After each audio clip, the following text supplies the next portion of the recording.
Hi, everyone. Welcome.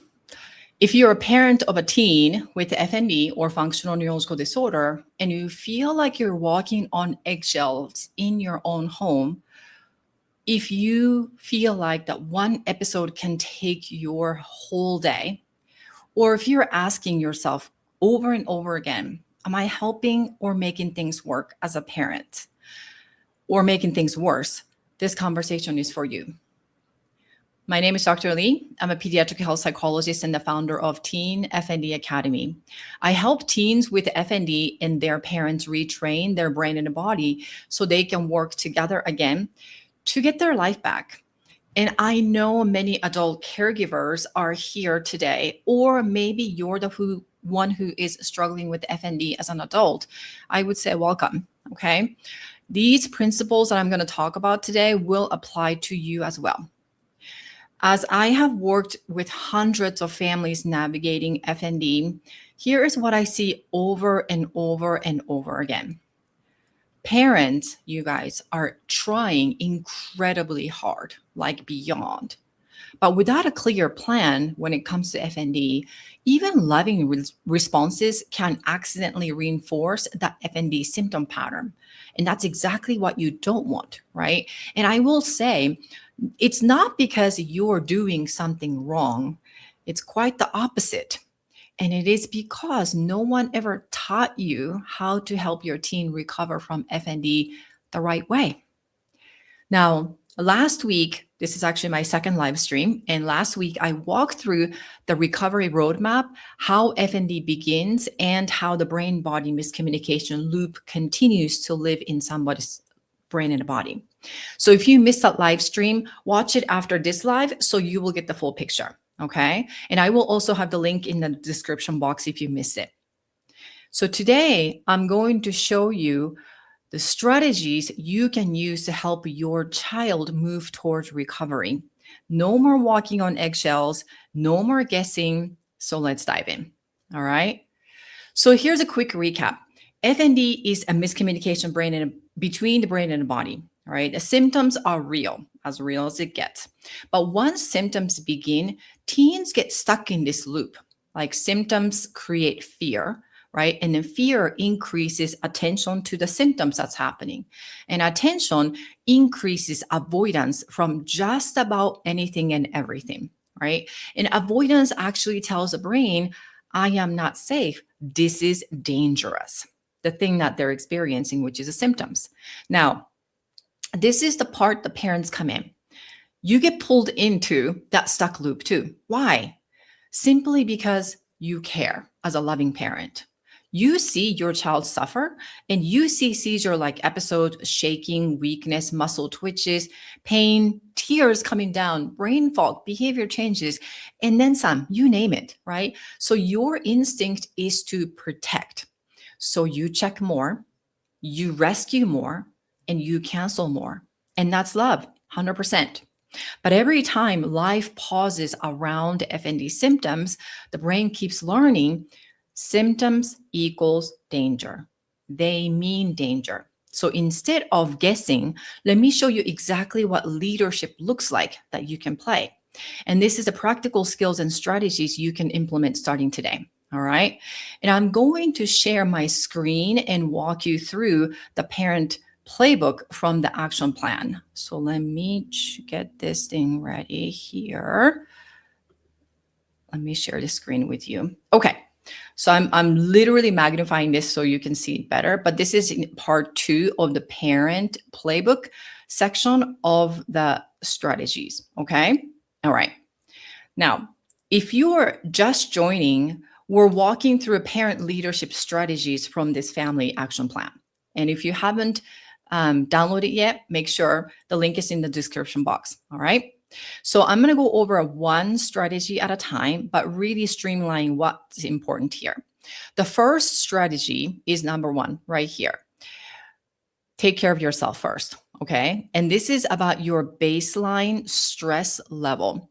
Your stress level directly impacts your child's stress level, whether you like it or not. All right. So if you as a parent or caregiver are worried all the time, tense, and scanning for the next flare, right? Your child can feel that.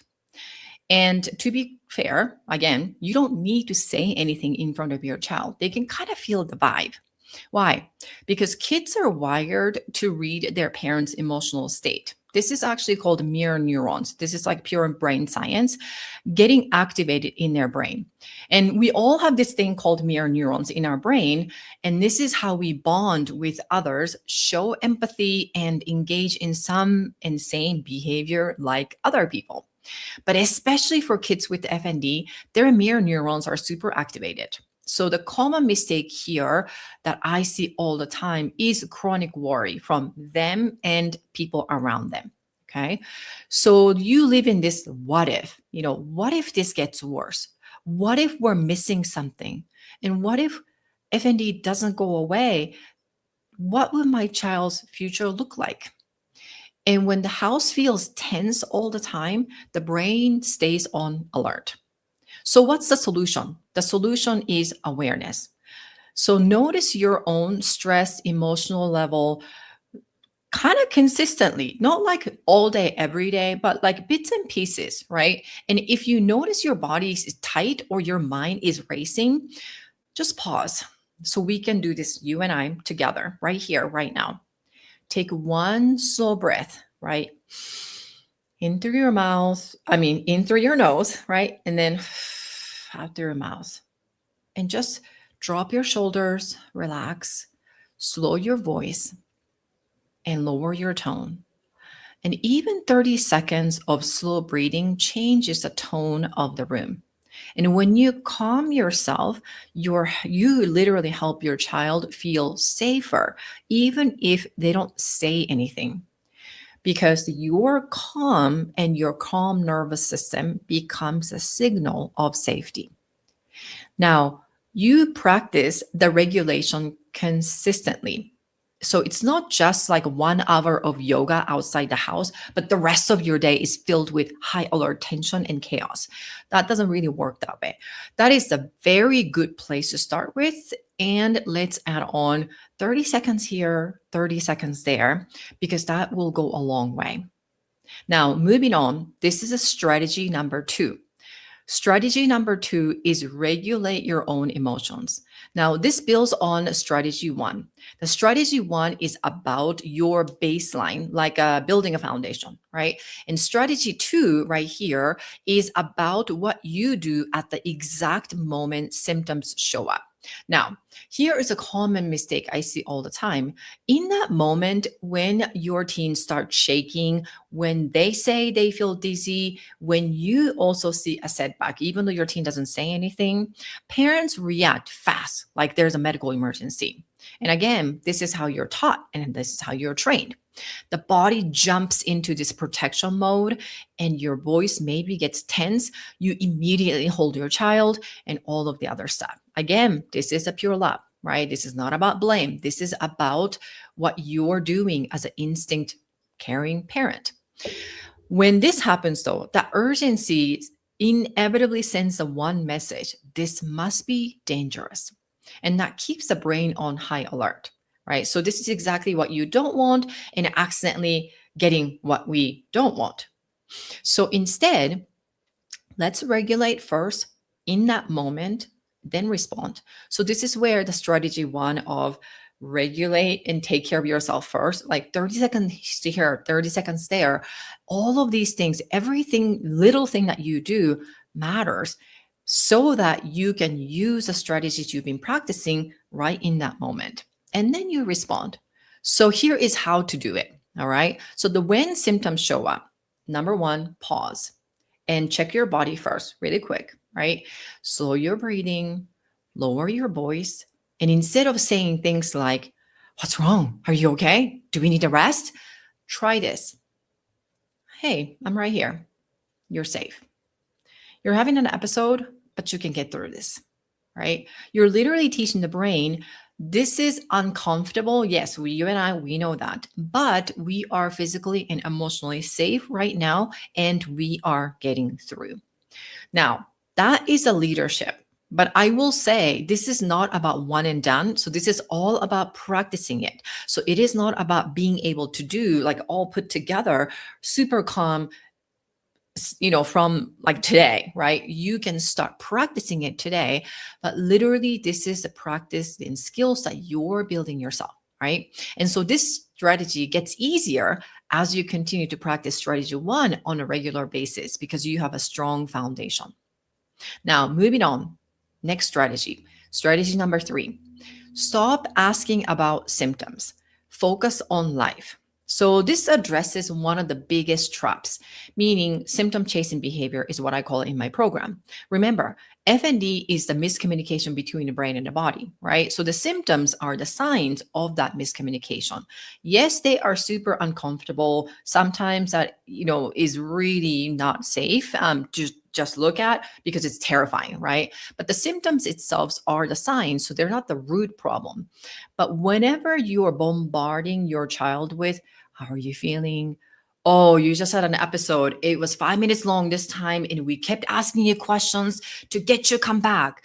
Or is it worse? It looks worse. This is bad. Do you need to lie down? Okay, we should definitely talk about symptoms. I know you don't like it, but we should definitely talk about it. Any of that stuff, right?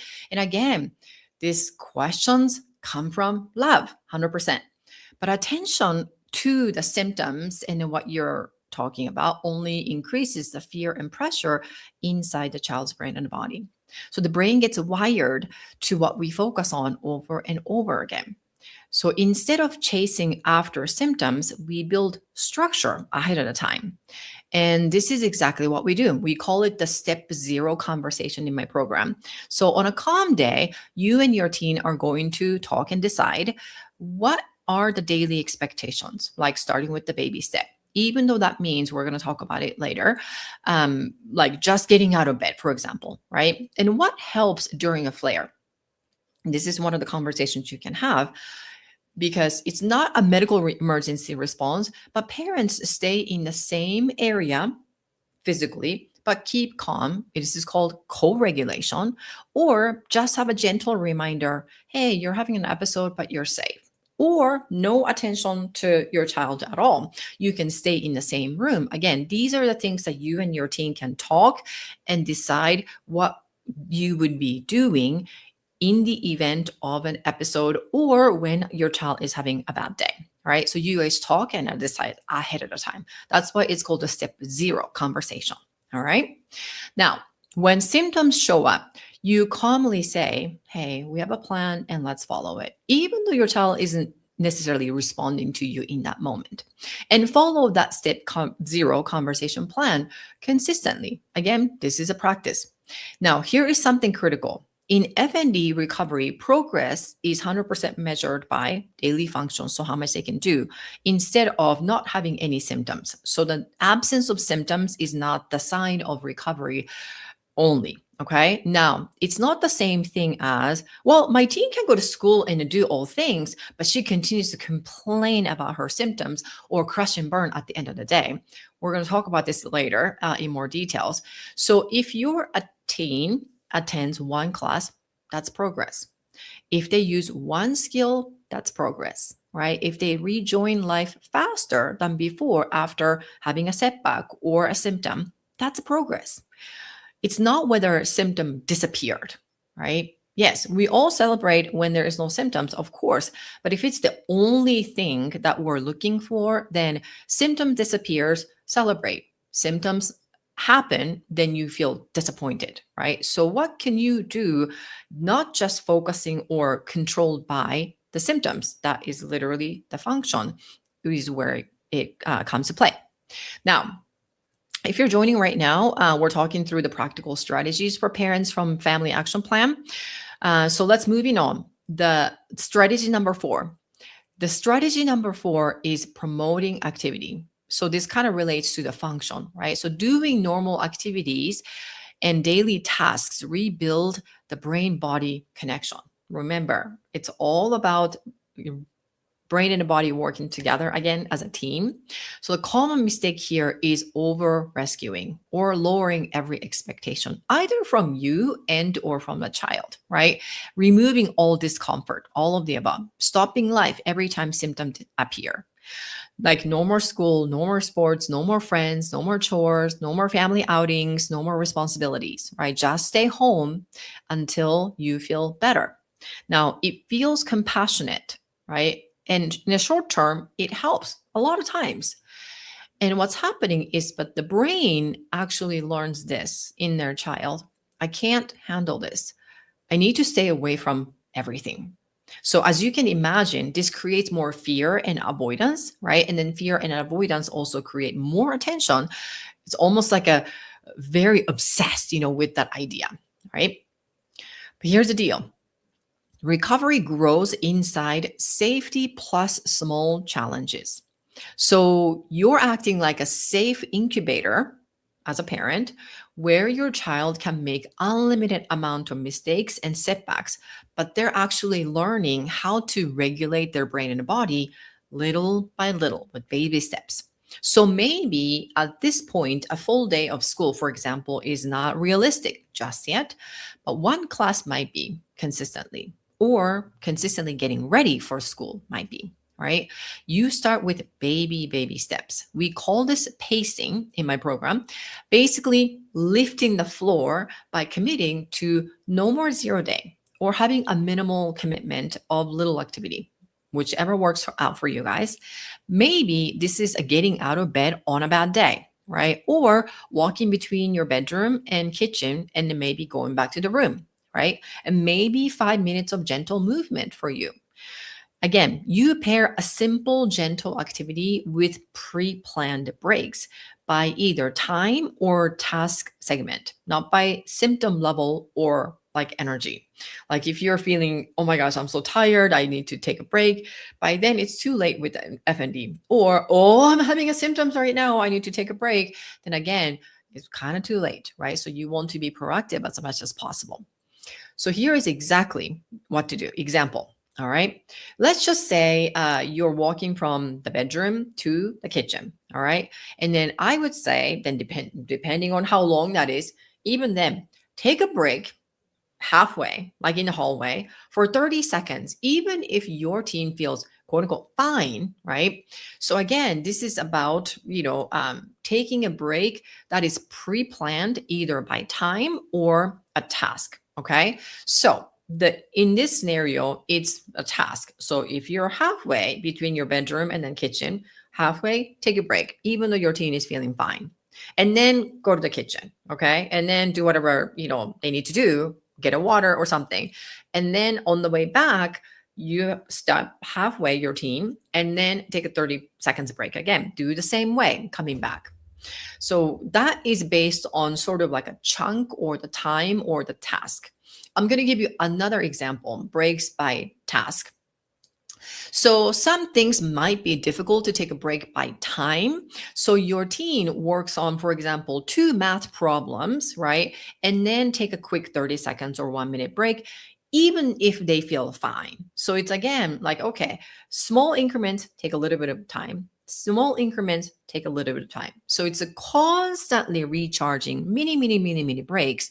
That is literally the point. So then your child is constantly recharging their brain and body. So they're increasing their endurance over time while building a habit of taking mini breaks when they feel like they don't need to in the beginning. So this is not about go, or push through until crushing and burn, which is not sustainable. And this is also not about let's not do XYZ because that is too much. Oh, no. This is all about what can we do to get there, right? If we can't get there, whatever the final goal is right now, then let's just start from the baby steps and then increase that. So what are you going to do during the mini breaks? it basically could be just about any eye brain breaks, and you can actually have the family action plan where I have a lot of examples. So it could be just taking a break, right? Slowing down the breathing or focusing on the grounding technique, or could be meditation. It essentially doesn't necessarily matter. Any sensory item that would be helpful to feel like they are taking a break, just closing your eyes, just super simple. All right. Then slowly increase the minimum timeline on the task to challenge yourself. So you're basically not removing the direction. The direction stays forward, right? So this is what you want to get to. All right, let's make sure we are taking step by step by step rather than I feel good today, so I'm just gonna go all in, so I don't want to miss out. And the next day you're crushing and burn for the next like 3 days or something like that. Then it's not really sustainable. So that's why do a little bit. Like I feel fine. Okay, let's take a little bit of break, 30 seconds to a minute. Another one, little break. Another one, little break. That is a consistency. Okay. So I worked with a family, well, a lot of families, but one in particular had every episode stopped the entire day. Basically, mom left work and dropped everything, right? Like she was on like a firefighter, like ready to go, everything. And school was canceled and everything pretty much shut down. And so we created a step zero plan with pacing. And this girl especially wanted to go back to school and having fun with friends. So nothing really special, right? It's not like they're going to the Olympic or anything like that. But episodes were handled calmly from the parents' perspective. And then life started coming back in really, really tiny, small ways because everybody knew what to do, what their roles were, and they stuck with it. So in the beginning, they could not see any gain. So they had a lot of doubts, right? Like, oh my gosh, I don't know if this is working, all of the above. But they chose to stay steady. Expectations also stayed steady. And within weeks, the teen was actually feeling more confident about her ability to use skills to what I would call a ride a wave of symptoms, not to stop the symptoms immediately or prevent the symptoms from happening at this point just yet. And parents were feeling more comfortable with their teen practicing the skills. And they were focusing on building the habit rather than just stopping the symptoms right away. And what they focused was that building a habit, right? And then they actually stopped focusing on what was not working. And they started focusing on getting back to life more importantly. And now they're doing great, completely symptom free. Because when the teen and parents learned the FND, what FND really was, and retrain the brain and body connection, the symptoms really didn't need to be there. So that's the thing. So you actually get what you want. Now, moving on, I'm just going to jump ahead to the strategy 7. This is really important, celebrating effort, not the result. Because here's a common mistake. It kind of related to what this family I was referring to. The families define progress as, did the symptoms go away? If symptoms disappear, we celebrate. If they show up, we panic. And unfortunately, that loop keeps fear alive, right? So instead, progress is measured by daily function. Again, one class, one strategy used, one small task completed. That is progress. Every little thing counts. And by the way, if you have any questions, feel free to type in the chat, and then I am going to get to you to answer those questions, okay? So let me clarify something important here. Daily function doesn't mean pushing through in survival mode either. So it doesn't necessarily mean pretending everything is fine. It doesn't mean ignoring overwhelm either. Okay. There's a difference between healthy participation in life and forced performance. So, on the surface, if your teen is going to school but collapsing every night, and then you know it, you can see it, right? And if they are white knuckling throughout the day, and even though you're not spending all day, every day with your child, you can kind of tell. And also, if your child is not using the skills and strategies to retrain their brain and body, then that's not really considered resilience. That's actually overdrive. So the goal is steady, sustainable function. I will never tell any of the people that I work with, like, oh, keep pushing no matter what, right? There is a no matter what. No matter what, they stick to that plan, no matter what they are using to focus on the effort, right? No matter what. So there's a lot of no matter what, but this is not the no matter what. You have to keep going, keep going, keep going, and then until crash and burn. Okay. So what does it look like? Participation plus pacing, like we talked about, right? Effort plus regulation. So instead of asking from parents' perspective, did you have symptoms today? You can say something like, I saw you try. Yeah, I noticed that you stayed. You followed the plan, even though it was hard. I get it, right? So then when you start changing those language and where you focus, aka effort, that becomes a reward. And function becomes a definition of progress. And over time, the brain learns safety through action, not avoidance like this. I can take action and regulate at the same time, right? And this is how resilience builds. And over time, as the brain and body connection improves, symptoms decrease naturally, right? But symptom reduction is the outcome, okay? It's not the target. Sustainable function is a target, and that is what you're aiming for.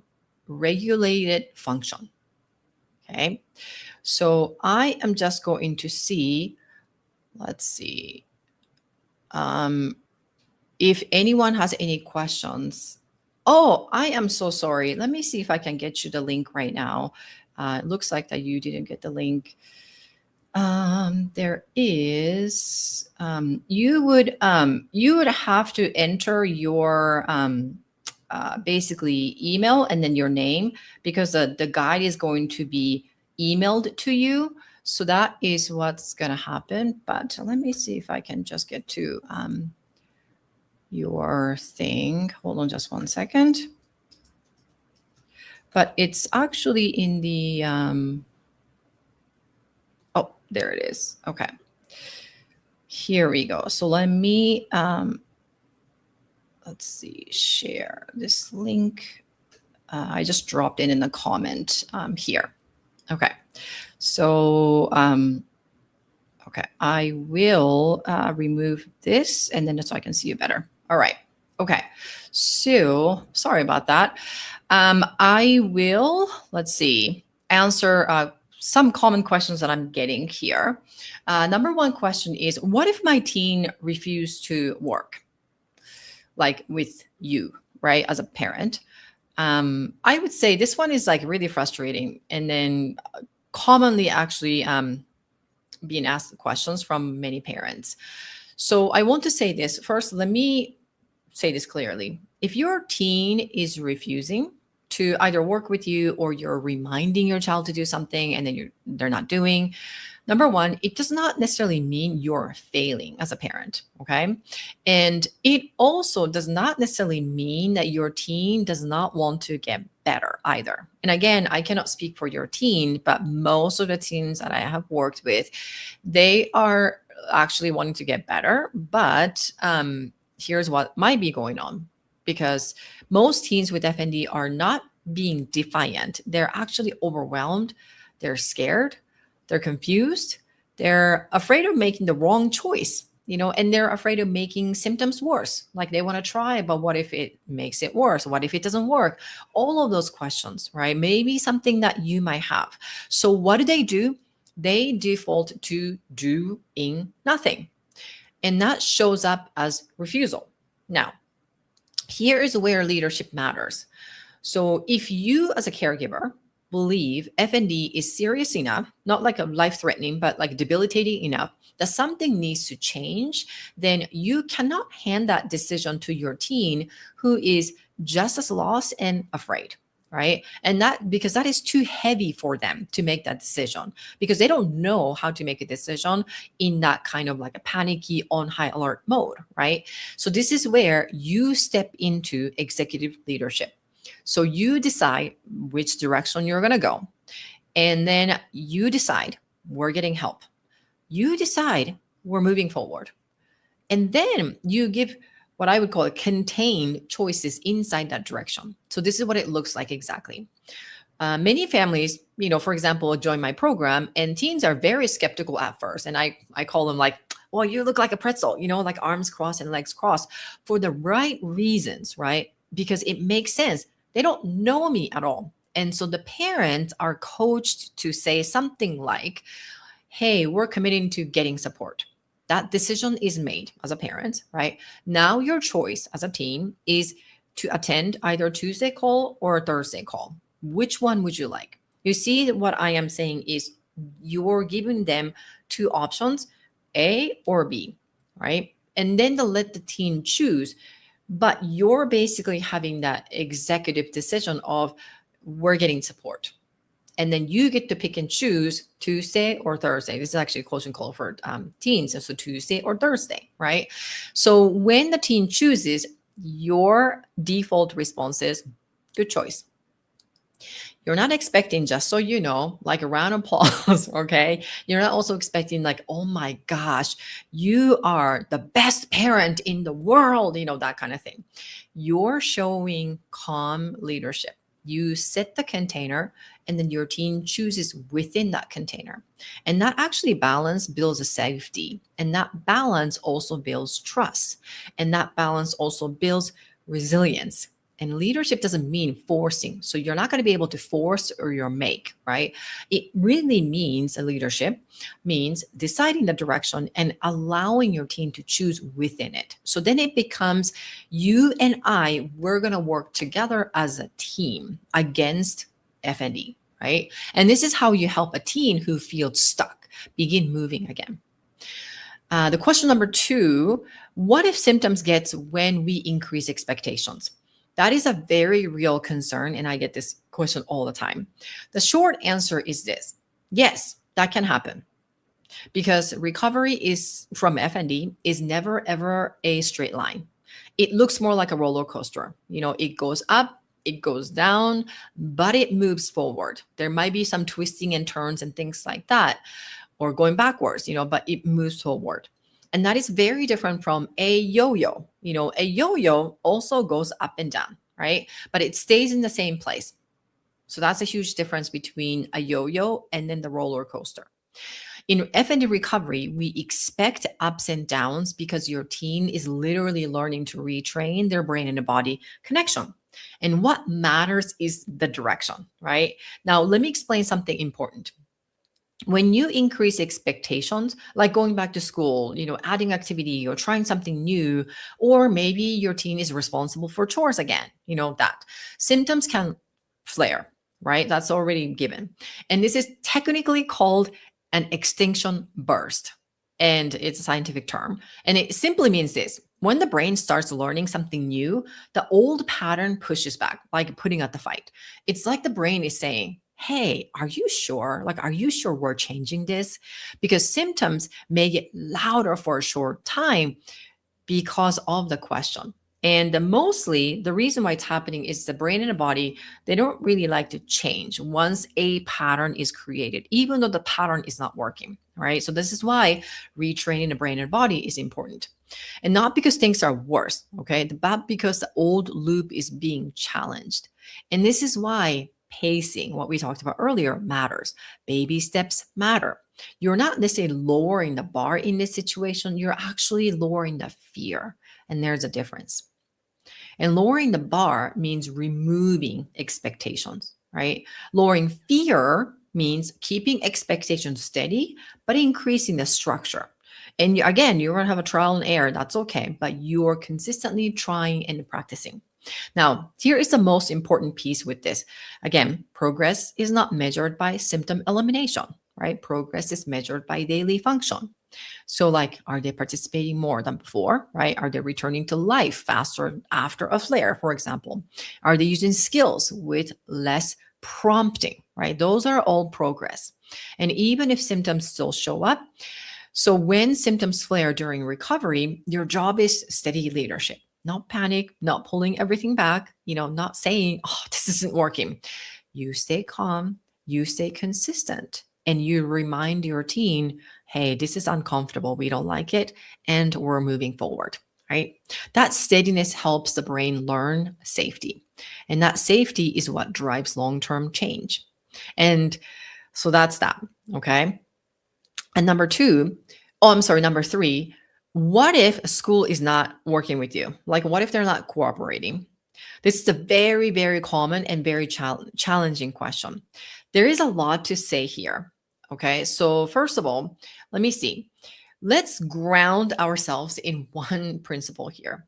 Again, FND recovery, I've been kind of harping on this, works best when you're being proactive, not reactive, right? So let's see how it goes. Usually turns into this crisis and chaotic kind of mode. So before you even talk to the school, my recommendation always is let's start at home. Make sure you have clear structure, right? Daily routine, pacing plan, defined expectations, right? And again, it doesn't have to be all, have to be perfect. It's really focusing on the effort, not the symptoms, right? And the stability at home builds this credibility with school. Now, inside the family action plan, there is actually a school action plan section with the template. So this is completely free, just so keep going, right? And this is important because it outlines what your teen's FND symptoms look like, what to do during an episode, what not to do during an episode, what to do after an episode, and what not to do after an episode. Okay. And this actually prevents chaos. But here is a reality. Most schools do not understand FND. So what do? They're thinking about their own liability. They're also thinking about quote unquote safety in the name of the liability. Okay. So they might treat every single episode like a medical emergency, mostly because they don't know. That's why their default is what is the liability, right? They might call like EMS, 911, ambulance, and all of the above, or hospital. They may call you to pick your child up every single time, and you know this is not sustainable. And so it's not necessarily aligned with the recovery, right? Because going to school is part of recovery. School is participation in life. So your goal is not necessarily to convince the school FND is real. Of course, that is important. However, the more important goal is to work with school as a team.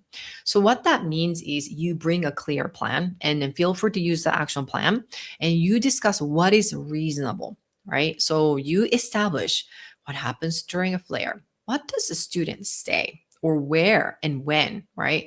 And when does a student leave, and who is the point person? All of this important information are on that action plan template.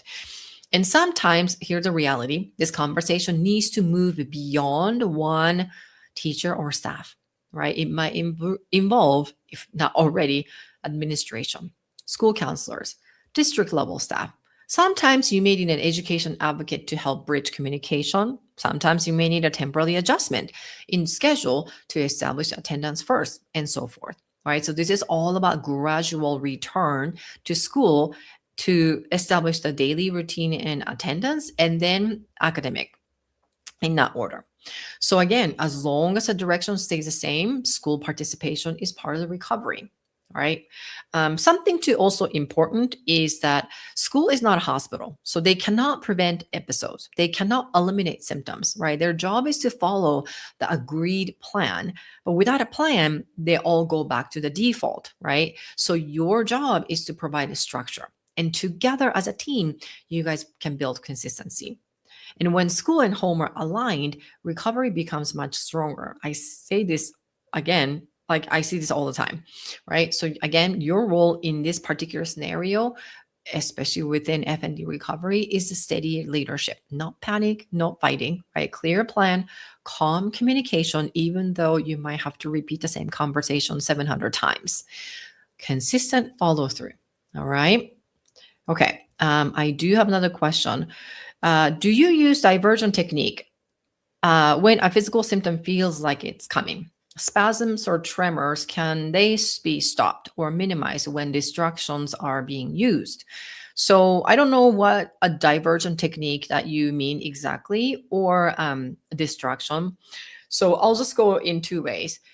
To me, you just call it whatever you want, right? Whatever works to retrain a brain and a body to so then you're basically reducing the fear towards symptoms.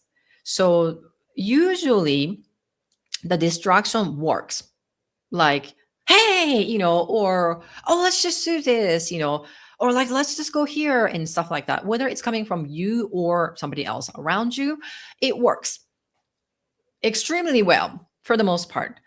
Short term, yes. But what's really happening in the long run is you're teaching the brain and the body, oh, we need to keep stopping. We need to keep preventing. We need to, again, it's the avoidance. It's the avoidance thing that it's kicking in.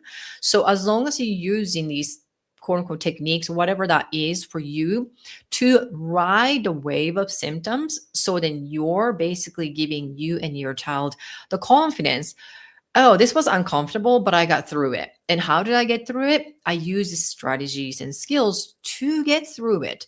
And so you're constantly going through it. But then every time it happens, then you're basically teaching your brain and body, okay, I'm still here. It was uncomfortable, but I got through it.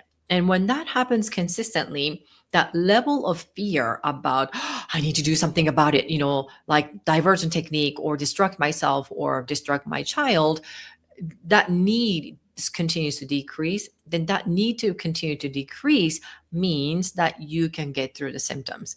And it sounds really weird and counterintuitive, but when you have the less fear about having symptoms because okay, we can get through it, we've got this, then the symptoms don't need to be there. That's really it. So am I focusing on symptoms? Not as a primary thing, but do I celebrate when symptoms are gone? Of course, because you get, that's great, right? But it's not the only thing that I'm focusing on. So in my program, I actually never teach do the distraction. But if the teens are saying, oh, I'm using strategies to kind of distract myself, but I can get through it, then I'm like, okay, that's fine. So it's really more about how you're positioning that strategies as, right? So that would be my thought on that. Okay. Remember, FND recovery is, again, kind of going back to not about removing every symptom, right? It is really about getting your life back with baby steps, focusing on function. And your role matters because it starts with a steady leadership at home. And if you haven't downloaded the action plan, start there. Okay. It gives you structure to stop reacting and start leading, right? So you feel like you have tools under your belt and you feel like you're in control better. And if you, again, haven't watched the recovery roadmap live stream video that I did last week, watch that next. All right. Wonderful.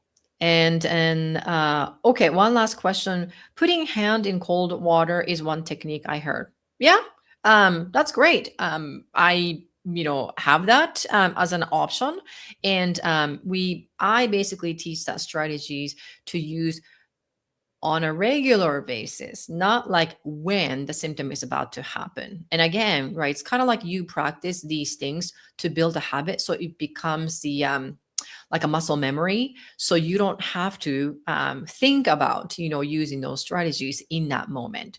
So I have a lot of athletes in my program, and I use this strategy or analogy. You learn a new skills and strategies, right, or technique or whatever that is, and what happens if you don't practice that? And then next time you use a strategy is during the national championship. Do you think you can use that strategy really well? And everybody says, there's no way.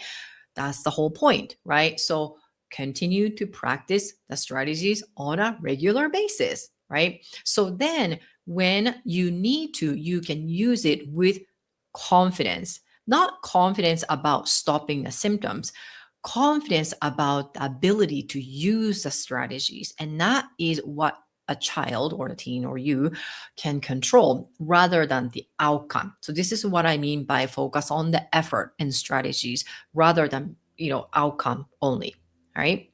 But thank you so much. This is a great question. And I'm so glad that I was able to come here and then have a live stream number 2. And if you haven't already, again, subscribe and like my video, and I will see you in the next video. Take care.